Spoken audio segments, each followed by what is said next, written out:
Kadaama yakoze shopping eyakankanyiza mama n'ekankanya na buli muntu yenna eyabadde mu kiyumba kya Kadaama ono wabadde akolera. Munnange mwana muwala Kadaama ng'amalako contract ye. Ngenda bikuwa byonna akatambi, ngenda kuba nga nkakuterayo awo. Omanye byabadde bitya, byagenze bitya, byagwedde bitya oluvannyuma lw'okukola shopping eno. Naye nga tunaba kugenda mu katambi, ate mukwano nsooka okubuuzaako mu linnya lya Mukama waffe Yesu Kristo, nammwe ab'enzikiriza endala mbabuuzaako era nga mwena abangoberera mwebale nnyo mwebalire ddala. Naawe omupya eyakatweyungako nga today it is your first time okuba nga ogwako ku channel eya Maggy Kyeyo Initiative. Mukwano ate munnange tokoze ensobi okuba nga ogwa ku channel eno. Naddala nga oli Nkuba Kyeyo oba ng'osuubira okwegatta mu lubu lw'abankuba Kyeyo eno channel ogyetaaga. Oyinza okunkonerako akagambo subscribe oba nga olaba nga seetaagisiza.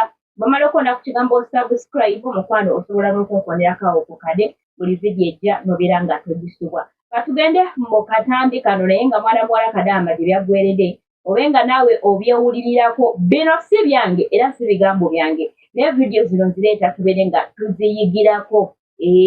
Kuba Kyeyo obeere nga obeerako n'ekyokuyiga. Naye nga mubadde mukimanyi nti abantu bano bamaada. Abantu bano mubadde mukimanyi nti ezo engoye ze mushoppinga nga munaatera okudda ewaka oba shopping gye mukola bamaada nga mugenda kudda ewaka mukimanyi nti ebaluma oba mubadde temukimanyi bamaada. Kaakati nno baganda bange baddiya nsaba mubeere beegendereza. Bano abantu si bantu nga bwe mulowooza. Bannange tukolera abantu bano naye si bantu. Bamaada mube beegendereza.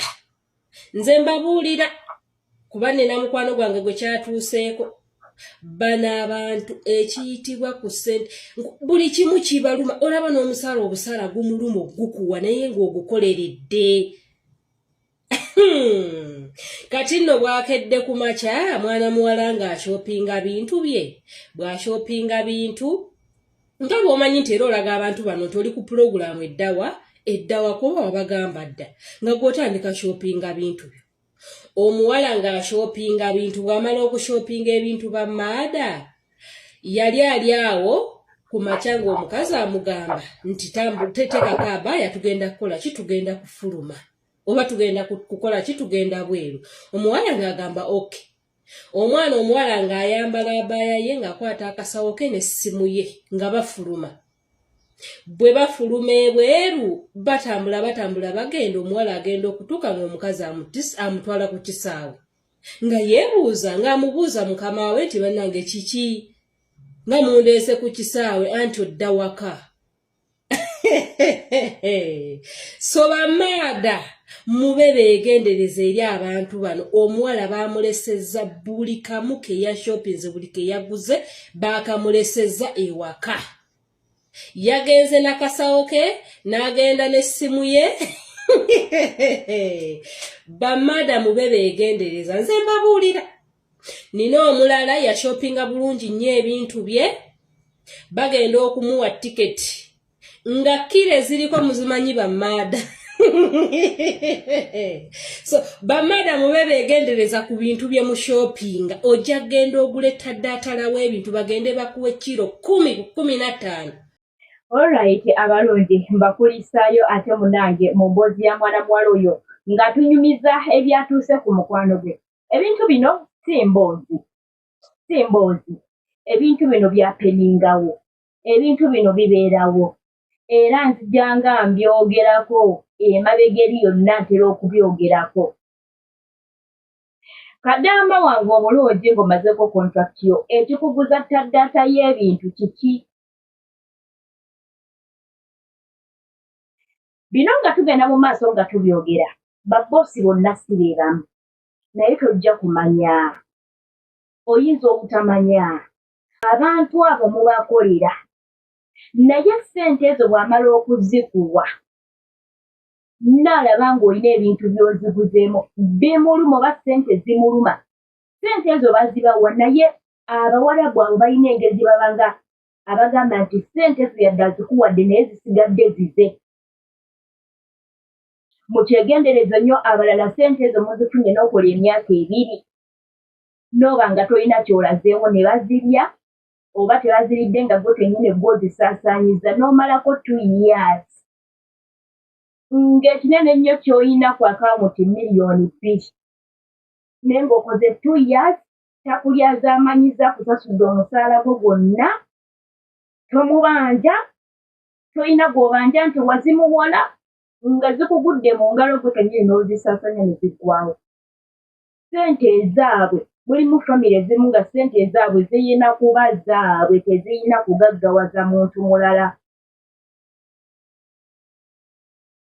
y'ensonga nti agenda n'amanya nti olinamu emitwalo 5 oba 10 tasobola kuwummula nga Kadaama olina emitwalo 10 mu nnyumba akkakkana ng'amaze okuzikwewolako n'amanya nti kati tolina awali akusinga n'abeera okke naye nga kimanyi Kadaama olinamu 2 mu nnyumba olinamu 5 olinamu 10 tatereera kati oguza taddata y'ebintu mulimu abantu nga tayagala kulaba mukozi nga olina akantu akalungi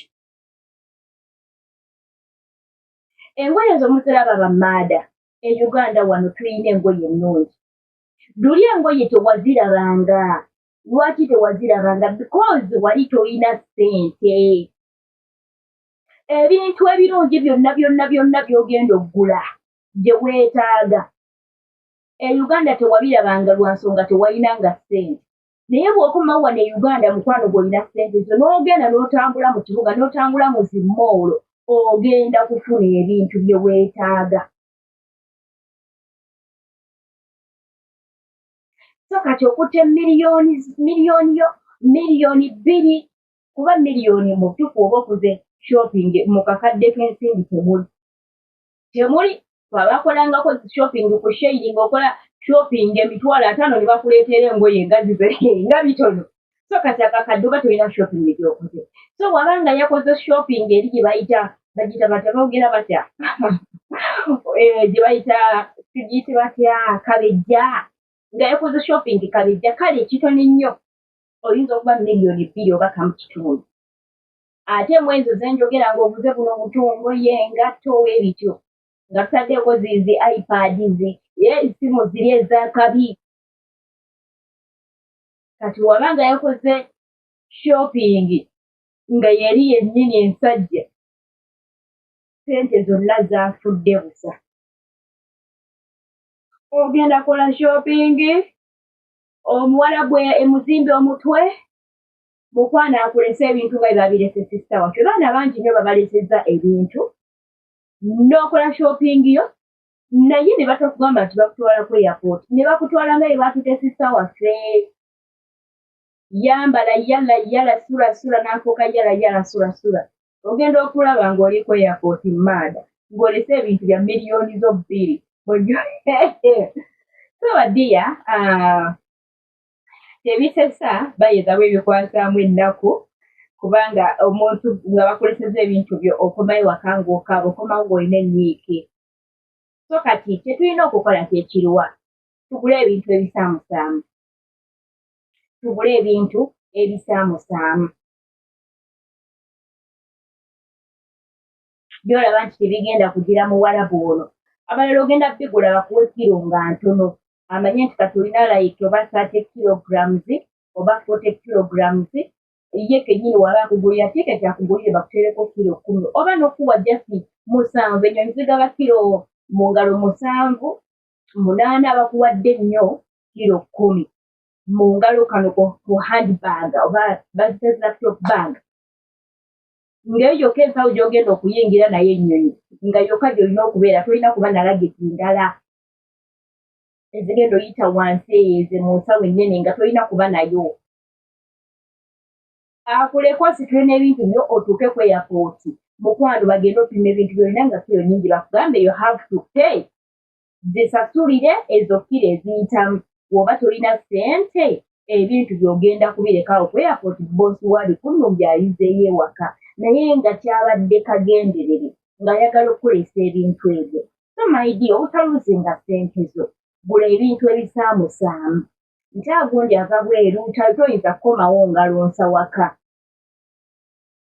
ogulayoko obuntu ate era nga waliwo n'abakumyewo engalo ensa nga bazalesezza kati bw'olaba nga embeera ewaka si nnungi nnyo yakusika mugwa siraba nsonga lwaki ogula nnyo ebintu ate embeera eyinza okuba nga era si yakusika mugwa mukwano okulasita ebintu bikyukamu omuwala bw'oyoga olaba akali bakulasita abasinga so byebyo baddiyalwe tugula ebintu ebisaamusaamu togula bintu bingi nnyo ng'okoma waka biyinza kutiisa mukamaawo okutuuka okuba nga munnanga akolera olukujjukujju ebintu ebyo obireke so teweesitressinga nnyo nakugula bintu kiyinza okugamba naye nga mubadde balabe balungi mukama wankumire nnyo atakumira mpeera tujja kuba nga tetusinkana mu vidiyo eziddako mweraba